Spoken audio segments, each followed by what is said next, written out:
Let's apply wisdom, run it, come get some. If you wanna know more, people just listen. It's Murphy's Law, just listen. It's Murphy's Law, just listen. Yeah, let's apply wisdom, run it, come get some. If you wanna know more, people just listen. It's Murphy's Law, just listen. It's Murphy's Law, just listen.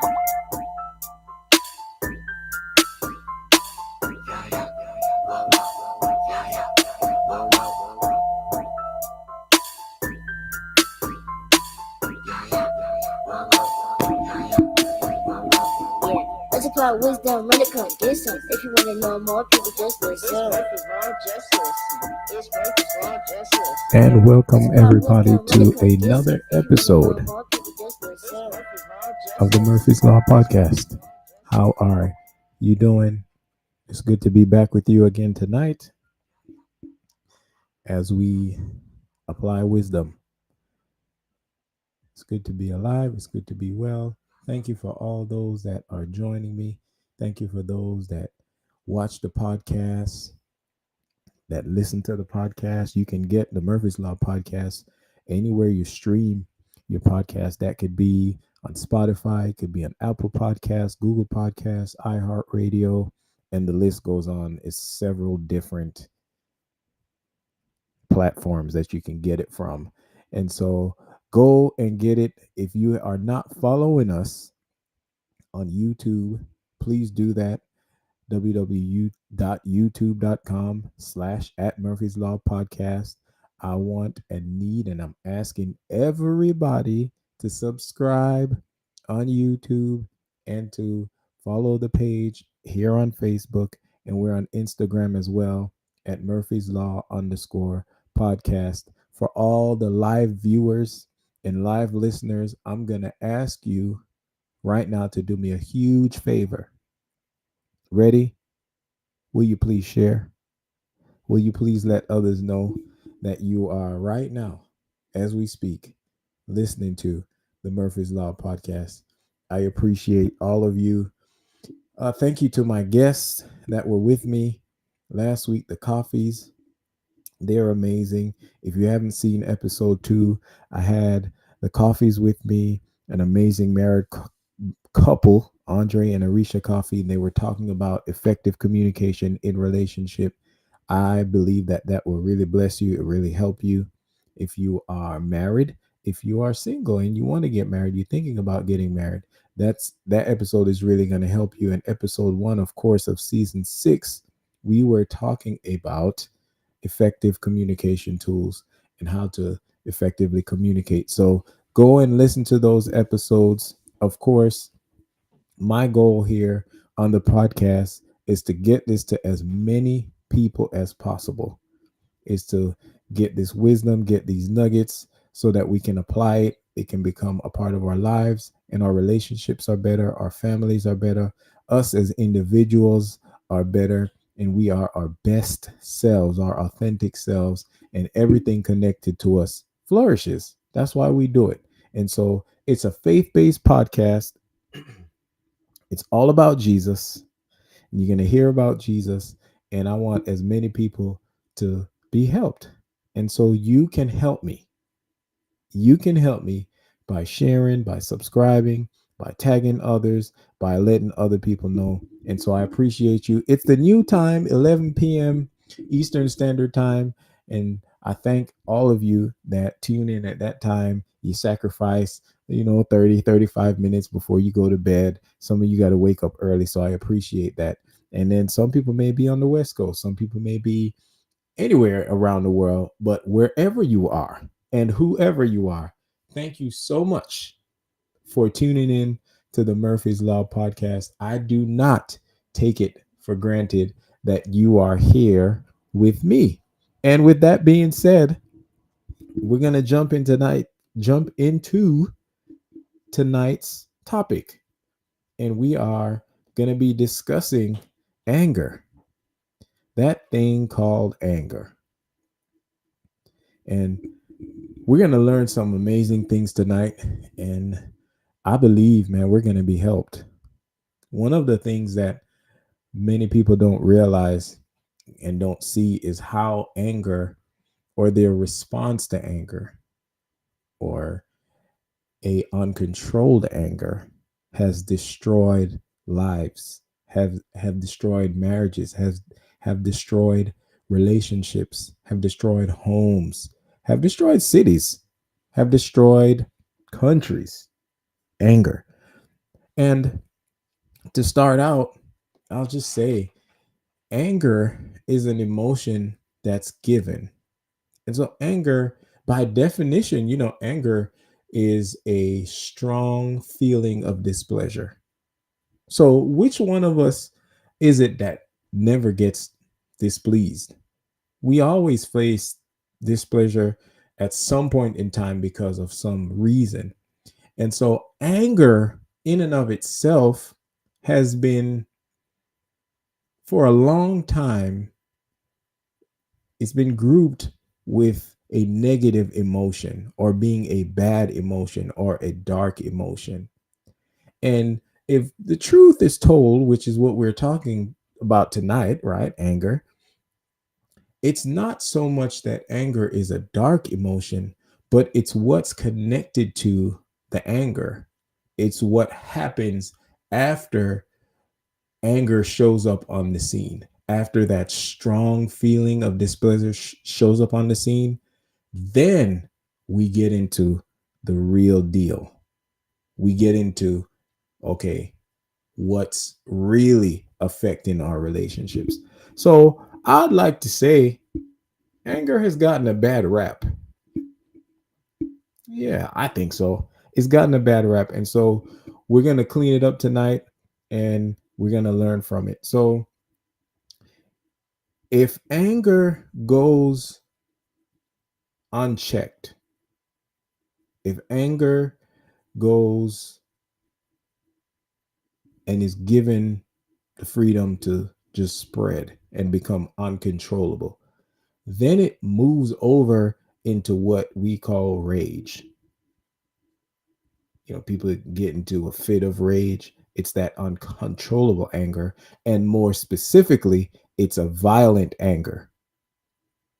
So now you move into responding to that feeling, that emotion of anger. You're responding violently. And that's where the problem begins to manifest. It's not the anger so much. It's not the emotion. It's the response to that emotion. So we have terms like anger management and all these different things that we have and we that are given, and a lot of it is misrepresented and misunderstood. And so let's clean it up tonight. Now, I'm talking about leaving anger behind. When I say leaving anger behind in that title, what that means is not letting anger control you. You don't put anger in the front seat. You don't put anger in the driver's seat, or your response to anger even in the driver's seat, because that's when the problems begin to show up. It's when we put anger in the driver's seat.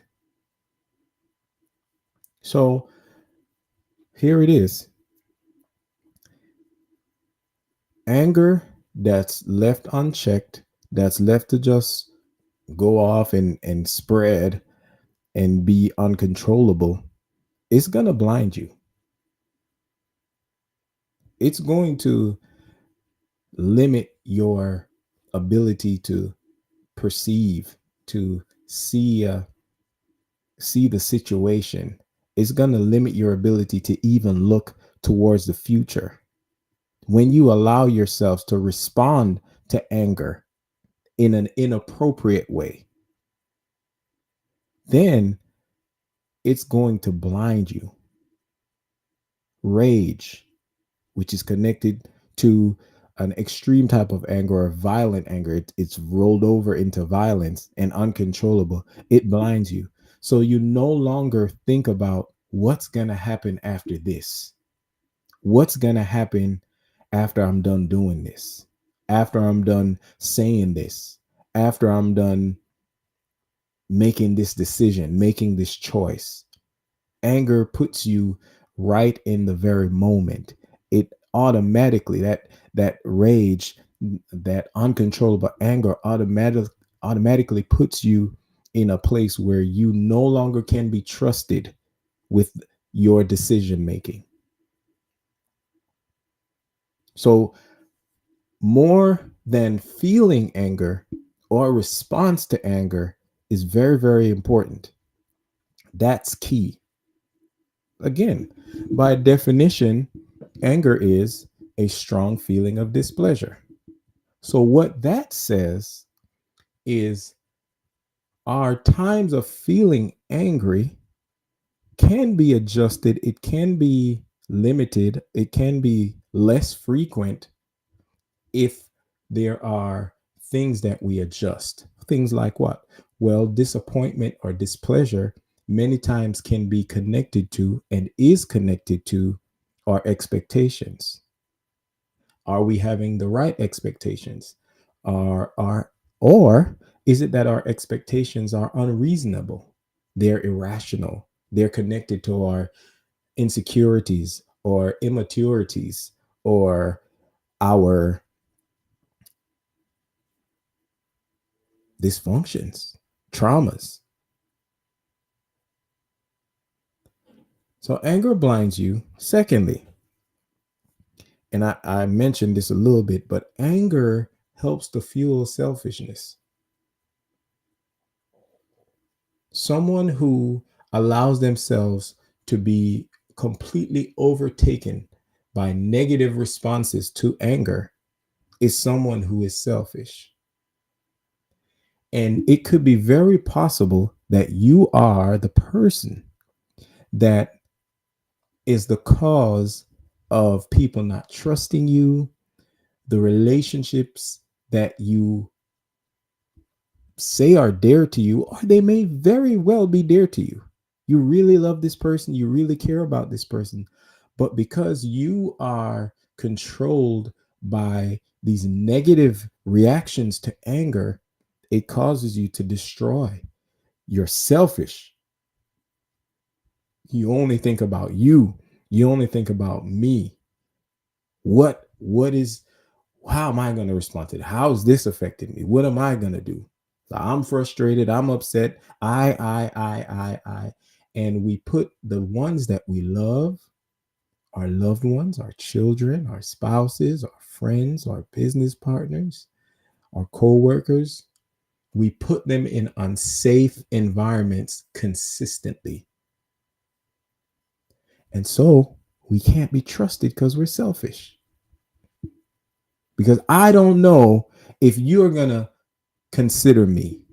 I don't know if you're going to be able to take a step back and think 10 minutes, 10 days down the road. Is what you are about to say, Is it going to damage me forever? Is it going to stick with me for a long time? Because you're angry now, you're being selfish, you're only thinking about you, your emotions, and now I'm the worst husband, or you should have never married me, or I wish I didn't have you as, and or what was I thinking when I chose to become your friend, or all these tones or these language patterns that are fueled by uncontrolled anger. And so anger jumps in the driver's seat. You're selfish because you're like, let's do it. This is all about me. And I'm going to run over all of everybody else's emotions, their feelings. I'm going to take them for granted. I'm going to abuse them. I'm going to misuse them because I'm being selfish right now. The only thing I'm thinking about, the only person I'm thinking about is me. So if you're an individual who can't seem to stay in or keep relationships that are close, it may not be them. It may be you. What happens when I get this strong feeling of displeasure? How do I respond? What do I say? How do I act? There's some people that they're just going to respond physically, violently. You got to be held back. You got to be restrained. And so nobody can trust you. I'm not safe. And those relationships become distant because if I'm not safe, if the environment is not safe, if there's not a safe space for me to speak, to communicate, then I'm just going to shut down. And you're not going to really get to know me. You're not going to know how I feel. You're not going to know anything about me. You're not going to be able to grow in intimacy because I am unsafe. Because you like to put anger and all these negative reactions in the driver's seat. And because it's a wild ride and you like it and it makes you feel good, supposedly, you let it happen all the time. So, whoever the person is that you can think of right now, or even the people that you're saying to yourself, I don't know why they're just so distant. I don't know why they not close. Nobody can get close to me. It may be you. You may be someone who responds to anger inappropriately and improperly. If you are someone, I'm going to talk about some signs that may reveal that you deal with inappropriate responses to anger. If you're someone who always has to get revenge, you always have to get back at somebody, then you have anger issues. What does it mean to have an issue? Anything, phone issues, camera issues, TV issues, it just means that that thing is not functioning properly. So when you have anger issues, it means that how you should respond or how you should be is off. Anger issues. So commonly, it's been thought that to be angry is bad, and to be angry means that you must respond in violence, in hostility, but that's not what anger is. We do realize, right, that anger, the word itself, is not even a verb. It's not a thing that you do. So it's our responses to that emotion. That's the problem. Anger issues. So if you have to always get revenge, you in your mind, you are thinking about, how can I get this person back? Oh, I'm gonna get them back. whether it be a week, whether it be an hour, whether it be a month, sometimes it's years. But I got to get my revenge. If you're someone who's always looking to get revenge, there are anger issues. And I'll say it again. This is my second time saying it. Who is it amongst any of us that doesn't feel displeasure or have strong displeasure? We all do. And that's what anger is. Parents, your children have caused you to feel strong displeasure. You've been angry with them. Don't kill them, though. Well, some of us don't. We shouldn't, but some of us do. So if you're a person that's vengeful, revenge, you deal with anger. And let's talk about the faces of anger, because people often think that because I don't, then he must not deal with anger. Well, that's not true, because revenge, it's a silent thing. I'm not telling you, I'm not saying anything, but I purpose in my heart, in my emotions, in my soul, I purpose. I'm going to get you back. Don't know how, don't know when, but I'm going to get you back. And that's not rah. So, someone who is violent, they're not the only type of people that have anger issues or respond to anger inappropriately. The next thing I'm going to mention, plenty people do. I have done it. Emotional temper tantrums are a improper and dysfunctional response to anger. So you're 35, you're 34, you're 39, you're 27. You can't throw yourself down on the floor anymore. You can't shake your body and like a child would. And so you do it emotionally. You lash out emotionally. And when you throw emotional temper tantrums, now everybody else is at danger, is in danger rather, because you're going to do things that you shouldn't do. You're going to make decisions that you shouldn't make when you're throwing an emotional temper tantrum because things haven't gone your way, because life isn't happening how I want it to happen, or you may be disappointed in your own self. And now you're having an emotional temper tantrum. And so you can be very well mannered and controlled, not having outbursts. You don't have to yell and scream. You're not punching anybody. You're not violently attacking anyone else, physically harming anyone else through violence. But the decisions you make emotionally and then the actions that follow are just as dangerous. I throw an emotional temper tantrum, I'm going to take advantage of people. I'm going to take people for granted. I'm going to use them for my own good because this is about me not getting, I'm not pleased somewhere, and somehow I just got to be in control.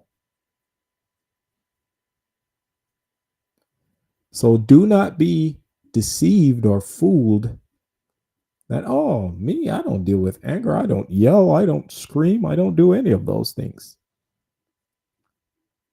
But you throw emotional temper tantrums.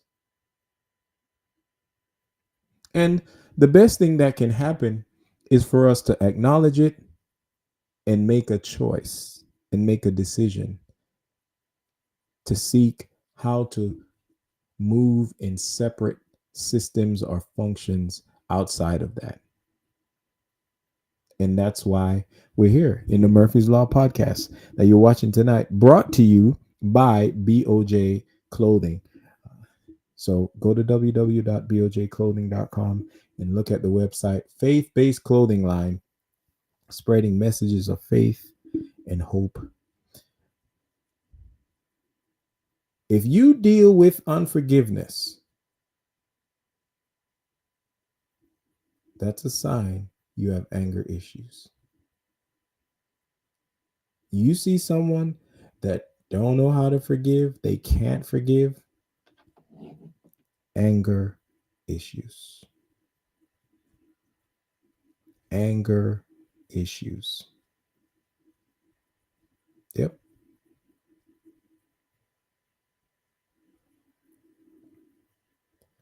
So I encourage you, anybody that's listening, that's watching, that you move out of holding on to grudges and functioning in unforgiveness because you are responding and causing now yourself to move over into emotions that are dark, that are negative, that are not healthy for you.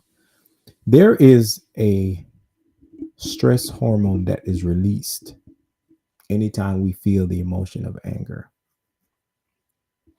And what happens is when you are in a constant state of anger, this hormone weakens your immune system.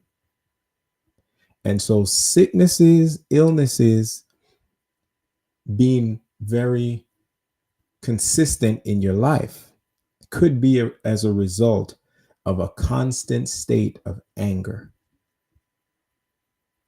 You are constantly in this mode of, I'm just displeased, strongly displeased. And then you're responding to it inappropriately.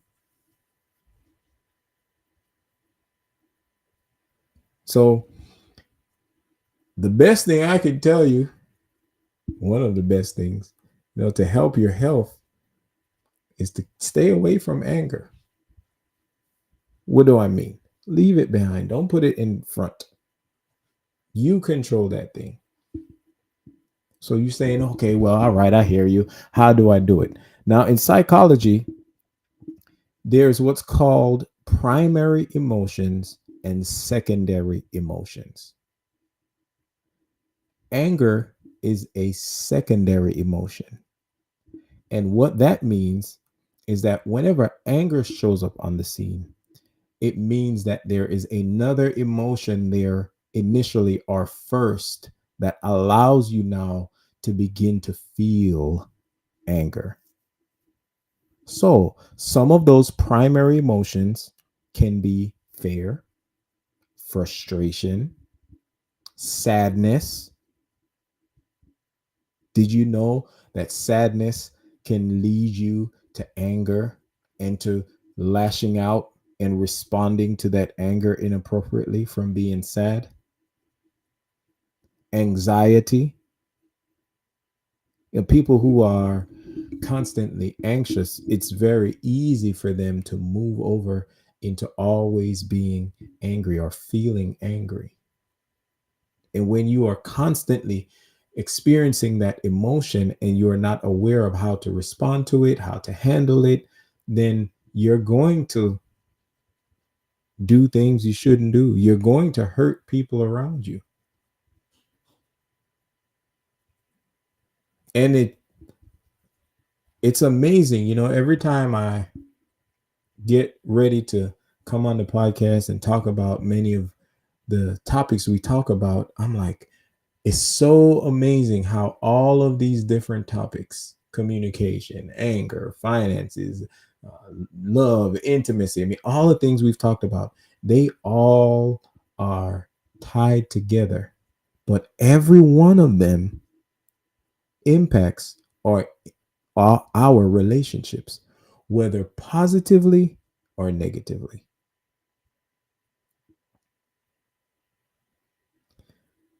So, what can we do?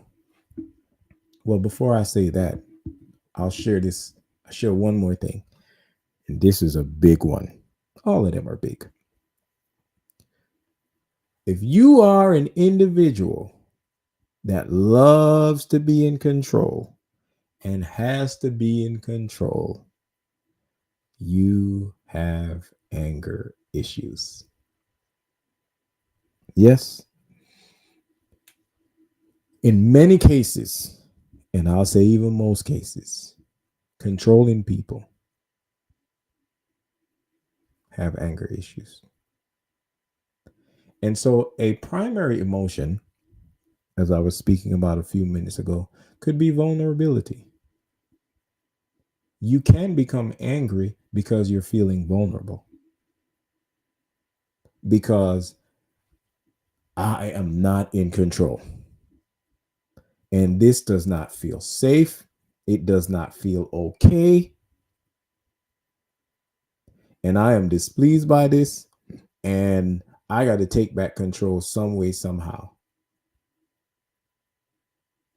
And so you move into now trying to dominate someone else, whether by trying to intimidate them with your words, with your tone, with your body language.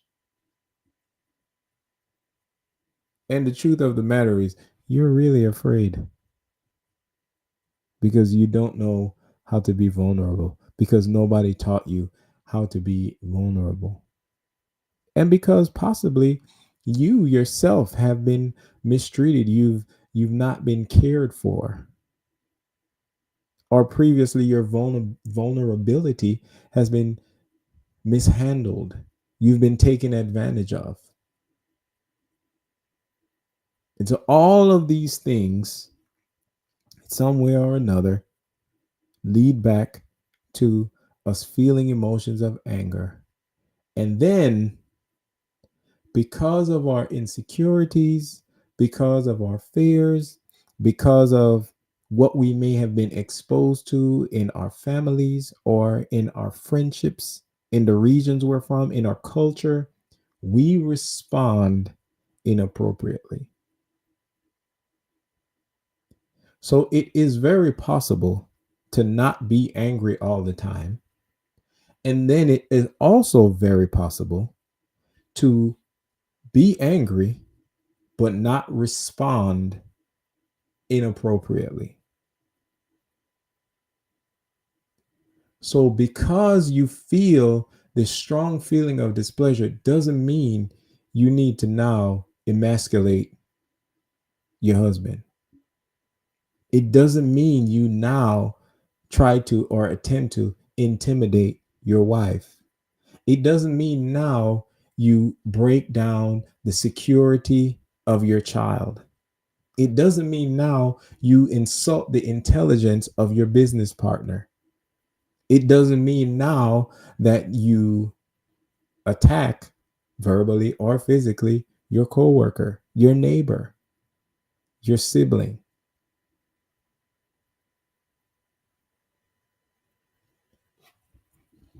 So it's important for us in moving forward, in leaving anger behind and putting it in its right place. It's important for us to begin to pay attention to our reactions. So when you become angry, one of the practical things you can do is you can say, what am I? I'm this way. Am I anxious? Am I frustrated? Am I sad? Do I feel vulnerable and I don't want to be? Because in being able to pinpoint what is the primary emotion, then your reaction to your feeling of anger can change. You know what? I'm frustrated.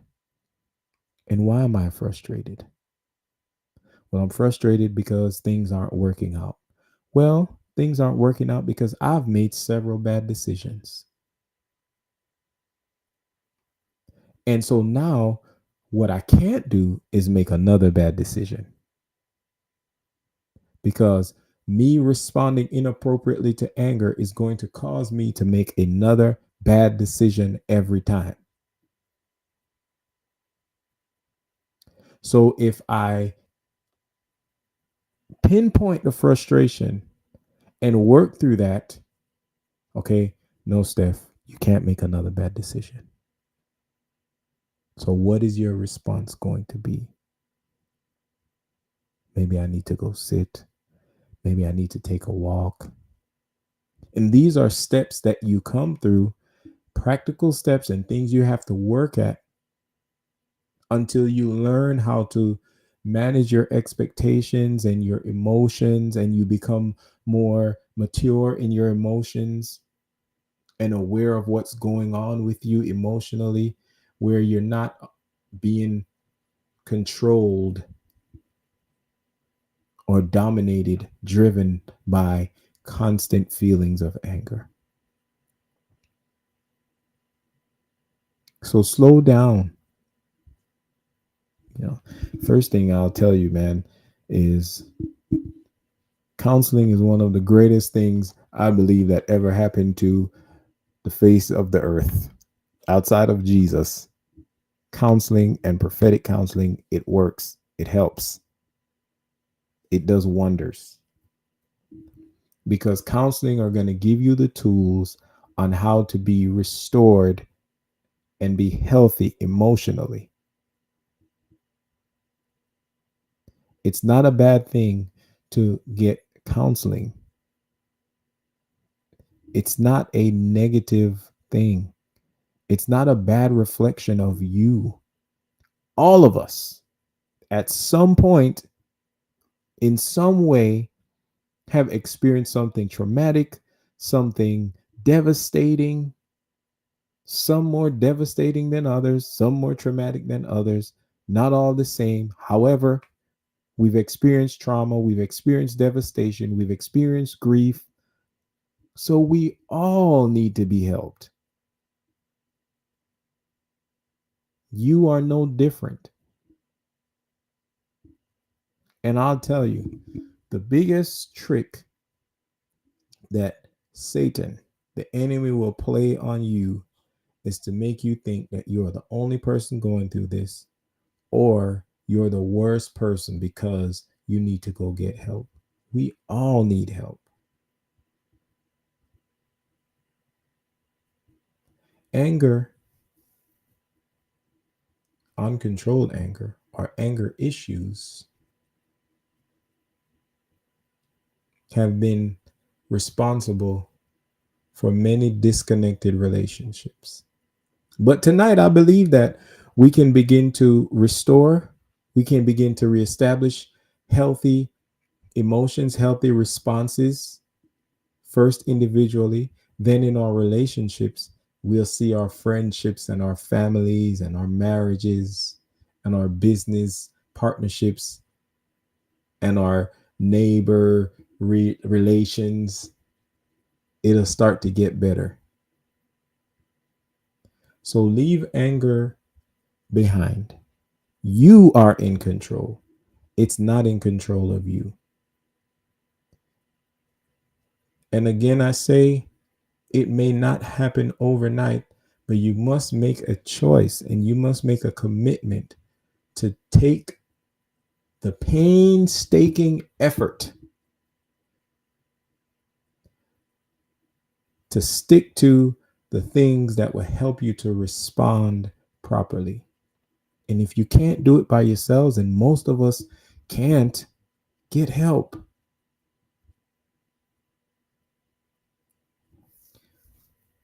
I'm thinking about some weeks ago, my favorite psychologist, Dr. McNutt, he began to talk to us and teach us about anger management and how it's been taught that anger management is about holding on to these negative emotions and trying to manage them. No, it's getting rid of it. And so the goal is not to be in a constant state of anger and then learn how to manage it. That's suppression, which is a whole other. topic and podcast. So let's leave anger behind. I believe that if you're listening, wherever you are, if you're watching, I believe if you deal with anger, if your responses to anger have been inappropriate, they've been improper, you've moved over into rage and uncontrollable violence, and you deal with revenge, and you, I believe when you watch tonight, if you pray and ask God for help, and if you use these practical tools, I believe that you can get back in the control seat, in the driver's seat. You can be in control of your reactions, your responses, and all your relationships will be better. Take a step back.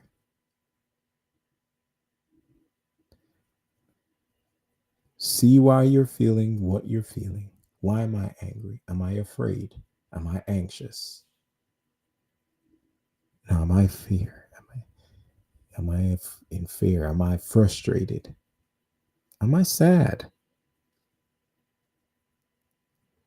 And once you pinpoint what's really going on, then you can respond appropriately. If you know that you have anger issues, call a counselor. Get to a counselor. Get help. Because if you forever allow improper and dysfunctional reactions to anger to control you, your relationships are forever going to be divided. And one of the things that we need to be fulfilled in this life here on earth is relationships. None of us get to the top of the mountain, so to speak, on our own. None of us, none of us does this thing called life on our own. We all need somebody. And all anger and anger issues gonna do is push the people you love away. Is push the people that are there to help you away. And you'll live a life unfulfilled. Make a choice to forgive. Make a choice to let things go. Don't hold grudges. I can't give you a 5-step program on how to not hold a grudge. Some of these things are choices you're going to have to make. You're going to have to be okay with feeling vulnerable. You're going to have to be okay with feeling weak. It's part of relationship. But whatever you do, whatever we do, let's leave anger behind. Don't put it in the driver's seat. Don't let it control your responses, your reactions.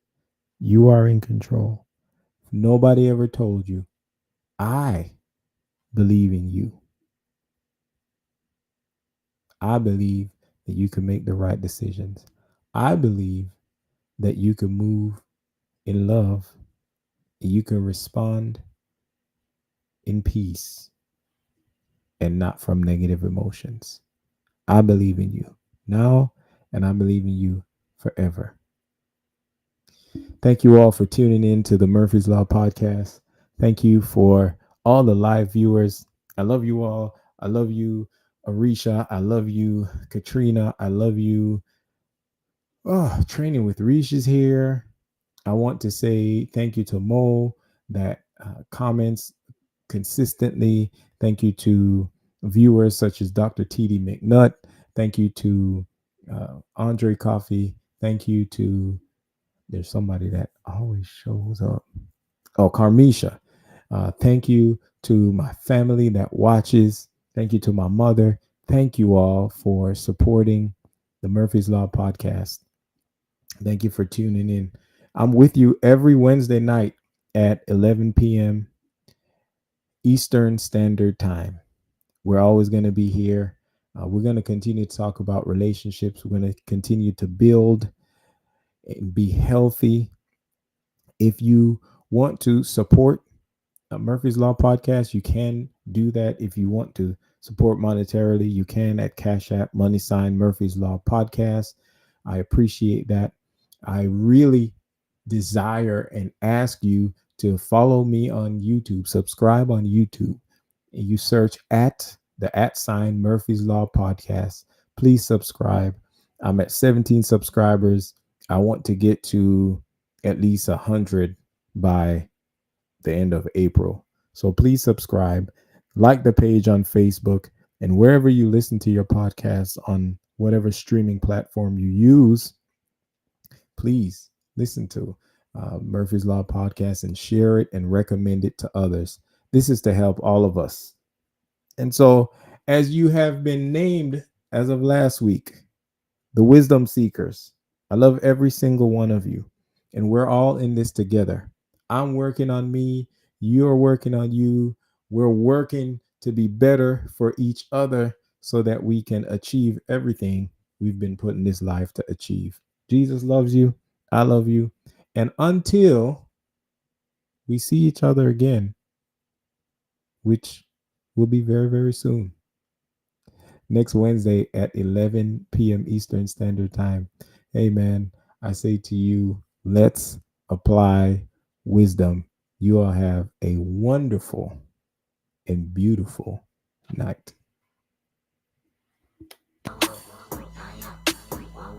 Yeah, let's apply wisdom, really come get some. If you wanna know more, people just It's listen. Murphy's Law, just listen. It's Murphy's Law, just listen. Yeah, let's apply wisdom, really come get some. If you wanna know more, people just It's listen. Murphy's Law, just listen. It's Murphy's Law, just listen.